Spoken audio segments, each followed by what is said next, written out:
Welcome to Rock Solid Productions, where it is finally here, the PlayStation 5. It is launch day. We are going to unbox it and show you all of its beautiful internals. Stay tuned.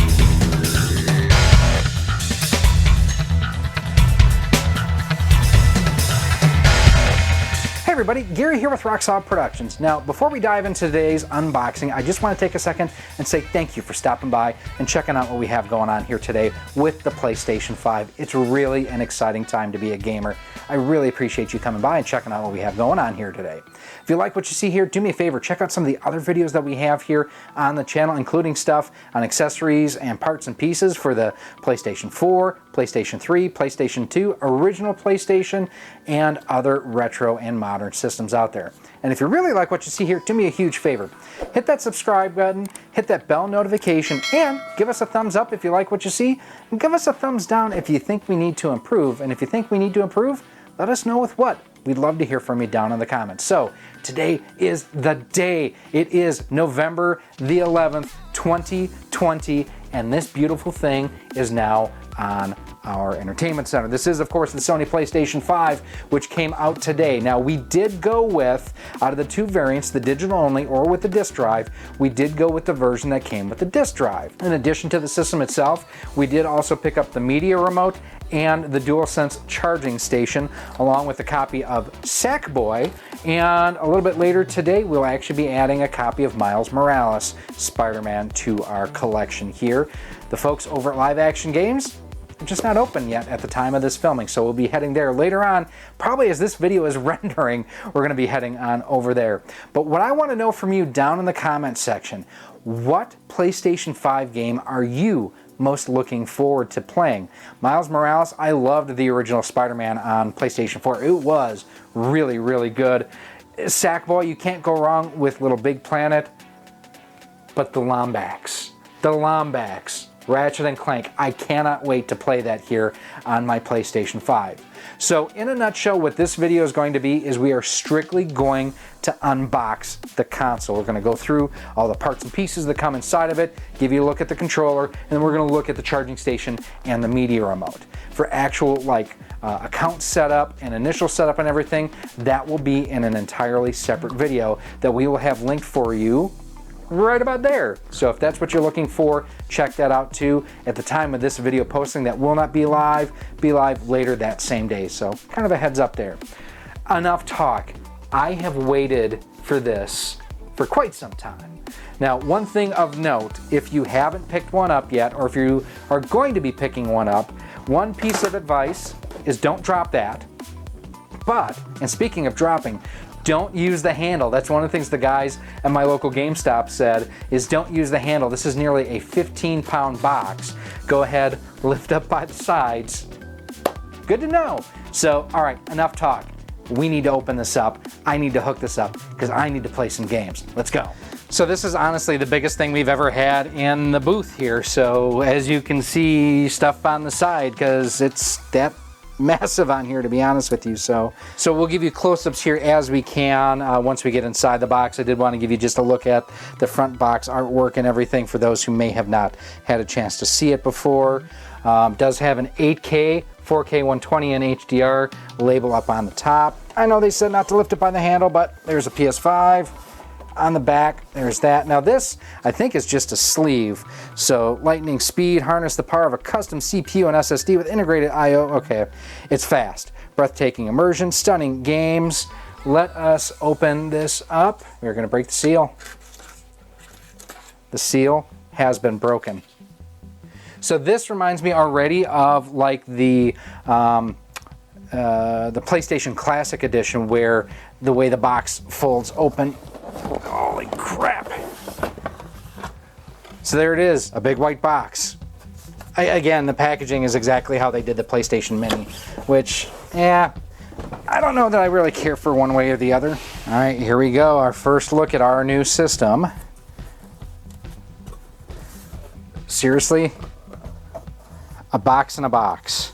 In a wrap.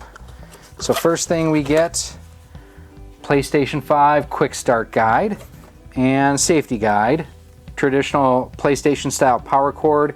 It is the hourglass shape. like sands through the hourglass. So are the plays of our stations. The DualSense controller, which we'll take a look at closer in a moment. All right, so I think this whole tray is just going to come out. What do we have here? Oh, that's the pedestal. So there's the pedestal that the system will be sitting on. Now, the HDMI cable, or for people like Adrian who owns Live Action Games, HDMI cable, I believe this is a 2.1 HDMI cable, so it should be capable of faster speeds. If you can, use this cable. I cannot. And with that, the accessory tray is out of the way. Hey, that rhymed. And here is our system. Wow, this thing is a beast. And kind of that egg crate kind of thing on either side. I'm going to set that down.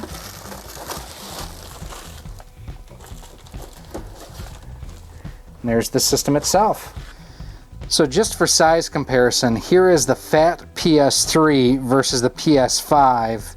And again, I'm sorry you get to see the frame along the side of my backdrop here, but here you can absolutely see that the PS5 is the biggest system Sony has ever produced, dethroning the fat PS5.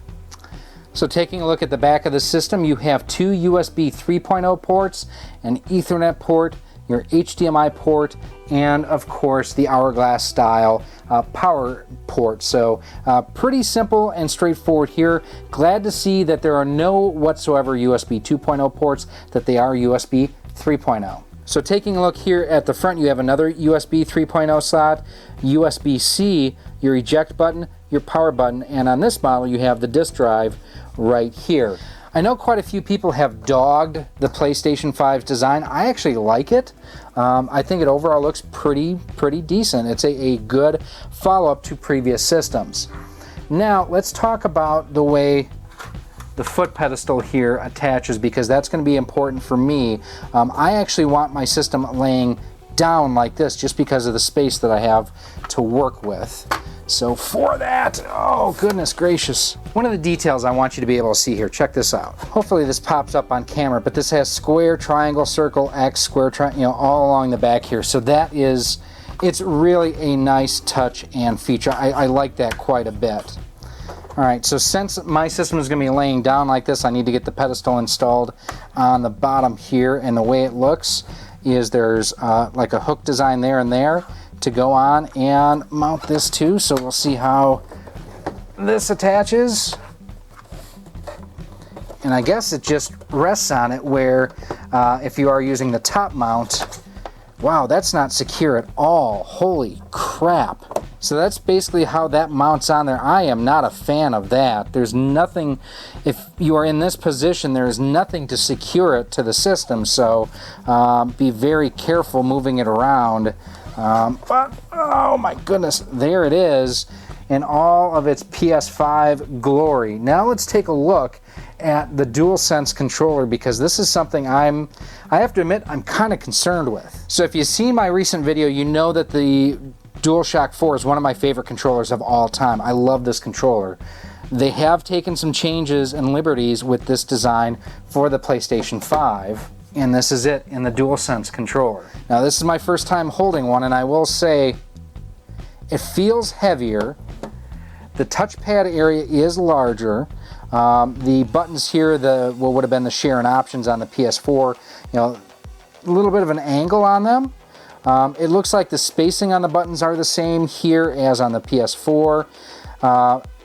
Kind of a clear plastic now on the D-pad versus the molded plastic here. Analog sticks look to be a shade taller.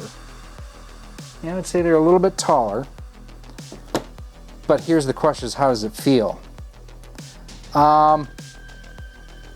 It feels really good. Okay, my concerns were unwarranted. Now, one thing I'm glad that I just spotted it too is you do have a microphone built into the controller that was not on the DualShock 4, so that is an improvement. Triggers feel good. Okay, my concerns were unwarranted. Those feel very clicky. Overall design, you know, going handle to handle, you know what? It's almost the same, and that's a good thing. This does feel heavier though in the hand. The DualShock 4 does feel lighter than the DualSense. And then this does have USB-C for charging, which is awesome. I am a huge fan of USB-C. Clicky buttons are very hard to make, except for from PlayStation, I guess. Oh, and it lights up blue around there. That's pretty cool. Initial impressions, I'm liking what I'm seeing. I don't like the pedestal on this, I'll tell you that right now. But other than that, not too shabby. All right, two more things to check out here. This is the charging stand, or charging station for the DualSense controller. These run about 30 bucks. And there are third-party ones in development. KMD recently posted that they have one in development. So this will charge 2 controllers, free up USB ports, has a click-in design. Grab our X-Acto knife here. So I like these charging stands simply because it helps make things a little bit less cluttered. And Lord knows I clutter up my house enough and my wife is a saint for dealing with it. So, instruction manual. Oh, dislike. It has its own separate power supply. Strongly dislike. I was hoping it was going to be USB powered. I am not a fan of that. So power is right there. And you can sit your 2 controllers in there. I mean, overall, it's a nice looking design. That's basically all there is to it when you set the controller on there. So what happens is when you set the controller on here, this plastic shroud gets pushed down and there's your contact right there. So the controller just sits right in, right like that. But proprietary power supply, Sony, what were you thinking? I mean, I don't know that I'm going to keep this. I may return it. I am not a fan of that at all. Wow, that's bad. Okay, so we're going to set this aside. We have to check out the media remote. And unless I'm missing something, there is no indication on here that the controller's charging. Or no, I take it back. Now I see kind of an auburn kind of color around the DualSense, or where kind of the touchpad and everything is. So we're gonna slide that out of the way, don't fall. And last but not least, the media remote. And this is one of the main reasons why I wanted to go with the disc version over the disc-less. I can't believe that Sony never included 4K Ultra HD Blu-rays on the PlayStation Pro. That's one of the reasons why I never upgraded. I've got a Destiny Edition PlayStation 4. If it would have had the 4K Blu-ray player, then I would have. So, alright, I will tell you one thing I am liking already. It's simple, but thank you for including batteries. I don't want to have to chase those damn things down or steal them out of another remote. That's nice. I like that a lot. So PlayStation button, probably how you can turn the system on and off. I like the fact that it has Disney Plus, Netflix, YouTube. I would like a programmable one here. I know Roku has done this with a lot of their remotes. Rewind, play, fast forward, pause, menu back, up, down, left. I like this. This is nice. Has a voice recognition button too. Looks like you can turn the TV on and off. And then to pop the batteries in and out, there's a button right there that says push. So we shall push. And since Sony was so nice to include batteries, we will use their included batteries. So interesting, the negative contact is not a spring in and of itself. It's actually a sprung post. I don't know if that means that it will be less susceptible to corrosion over the years if you forget to pull dead batteries out, but probably makes better contact too. But yeah, I actually really like this remote. That's quite nice, and for multimedia consumption, I can see myself really digging it. It does have a bit of a lip on this end, kind of like the system itself, so they definitely have the same type of design aesthetic between the two of them. Now, let's wrap things up. So there you have it, our unboxing of the Sony PlayStation 5, along with the DualSense Charging Station and the media remote. What do I think about it out of the box, just as far as the design aesthetics on it? Big ass console is big. This thing is huge, and I was expecting a big system. I don't know that I was expecting quite this large. The overall design aesthetic, I knew that I already liked coming from, you know, seeing the pictures and whatnot of the system. On the face of the unit itself, I'm not sure I'm really thrilled with having the disk drive down low. I'd rather have it either in this fascia area or on the top of the system. And quite honestly, for laying the system down, that pedestal is downright useless.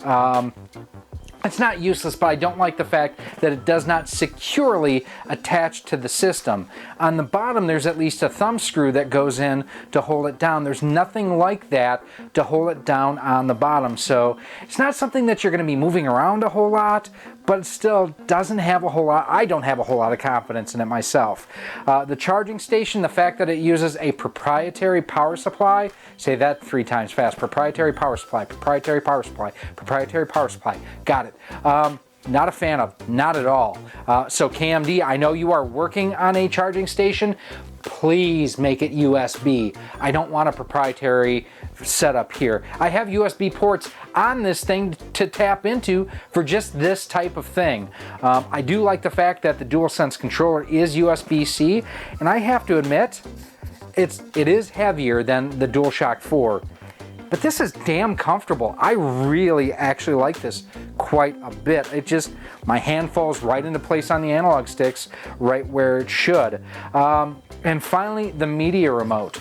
Coming from the PS4 and the PS3s, which I have down here somewhere, this thing is teeny tiny. The media remote itself is teeny tiny, and that's a good thing. These didn't need to have 47,000 buttons on it anymore, especially with the fact that it has the voice in here too, similar to an Apple TV, a Roku, an NVIDIA Shield TV, and the media buttons on the bottom, the Disney Plus, Netflix, YouTube, Spotify, I could care less about, but I'm not a music guy. I really like this. If you plan on using your PlayStation 5 either with the physical disc or with the digital only at all for streaming, pick one of these up for 30 bucks, good investment. Overall, I am excited. See what happened there? It was gonna slide off the top. That's what happens when you have a curved radius. And why we got a different shape on the Super Nintendo. I'm on to you guys now, I'm on to you. Design-wise, I am pretty much digging what we have here. Some minor tweaks that I would like to see, but overall a pretty pleasant experience. But these are just my opinions. Let me know what you think down below in the comments section. And make sure too, like I mentioned in the intro of this video, that you go ahead and hit that subscribe button and that bell notification, because we're going to be doing an additional video walking you through the initial setup, signing into your account, getting everything transferred over from your PS4 to this, and just check out what the menu and everything looks like. If you have any other comments or questions, as always, feel free to email me at rocksolidmail@gmail.com. You can send me a message over on Twitter at RockSolidStudios. We are on Facebook at facebook.com/RockSolidProductions and Instagram at instagram.com/RockSolidProductionsGK. The future is here. The PS5 is here. I am excited to definitely check it out. My name is Gary. This has been Rock Solid Productions and our unboxing of the Sony PlayStation 5. I thank you for watching. I can't wait for Ratchet & Clank. I hope to see you soon. Thank you for watching this video. If you would like to support the future of Rock Solid Productions, you can do so by visiting our Patreon page at patreon.com/rocksolid. For as little as $1 a month, $12 a year, you'll get early access to all of our video content, exclusive content, and a whole lot more. You can also become a channel member here on YouTube for as little as $1.99 a month, and with that, you get a badge next to your name when you comment or post on the channel, and you are acknowledged whether you are a channel member or a Patreon supporter at the end of each and every one of our videos. You can also support the channel by visiting our Teespring store on screen now, where we have t-shirts, sweatshirts, hoodies, masks, cell phone cases, and much more. Again, thank you for watching, and I hope to see you soon.